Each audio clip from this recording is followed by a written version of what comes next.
నగరపాలక సంస్థ గుంటూరు పరిధి టెండర్లు పొంది పనులు చేయని కాంట్రాక్టర్లపై చర్యలు తీసుకోవాలని పశ్చిమ ఎమ్మెల్యే గల్లా మాధవి మేయర్కు విజ్ఞప్తి చేశారు.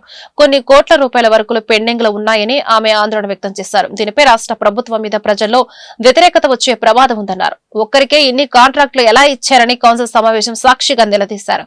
ఏ ప్రతిపాదికన కాంట్రాక్టు పనులు కట్టబెట్టారని అధికారులను టార్గెట్ చేశారు.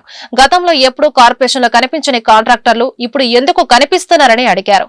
కాంట్రాక్టర్లతో అధికారులు లాలూచీ పడి కార్పొరేషన్ ఆదాయానికి గండి కొడుతున్నారని మండిపడ్డారు.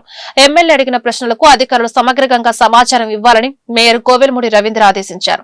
ఆధారాలు ఉంటే సంబంధిత కాంట్రాక్టర్లపై యాక్షన్ తీసుకోవాలని సూచించారు.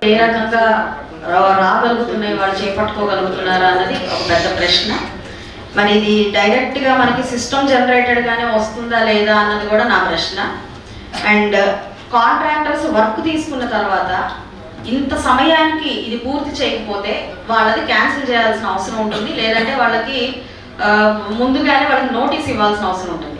కానీ సంవత్సర కాలం అయిపోయిన తర్వాత కూడా ఇంకా నోటీసుల ప్రక్రియ కూడా కానీ వర్క్స్ చాలా ఉన్నాయి.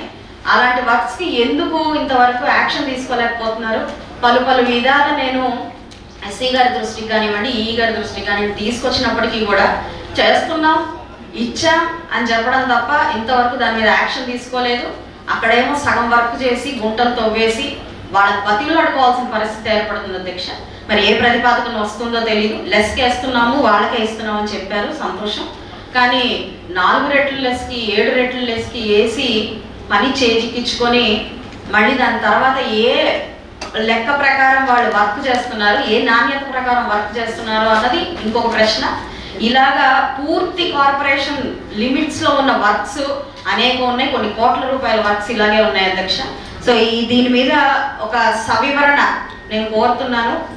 ఎవరెవరికి కనీసం ఈ సంవత్సర కాలంలో ఎవరెవరికి ఏ ప్రాతిపదికన వర్క్ని వాళ్ళు కైవసం చేసుకోవడం జరిగింది, ఎక్కడెక్కడ వర్క్స్ చేశారు, ఎక్కడ ఆపేశారు, ఎంత కాల పరిమితి తీసుకుంటున్నారు, ప్రజల దగ్గర నుంచి బోల్డంత వ్యతిరేకత వస్తున్నప్పటికీ కూడా అధికారులు ఎందుకు స్పందించడం లేదు, వాళ్ళని బ్లాక్ లిస్ట్ లో ఎందుకు పెట్టట్లేదు, వాళ్ళకే మళ్ళీ కాంట్రాక్ట్లు ఏ విధంగా వస్తున్నాయి అన్నది నేను వివరణ కోరుకుంటున్నాను అధ్యక్ష. ఎన్ని వర్క్లు ఇంతవరకు స్టార్ట్ చేయలేదు, ఎన్ని వర్క్లు శంకుస్థాపన చేస్తుంది, ఏ వర్క్ ఎంతవరకు మీరు డీటెయిల్ రిపోర్ట్ మేడం అడిగారు.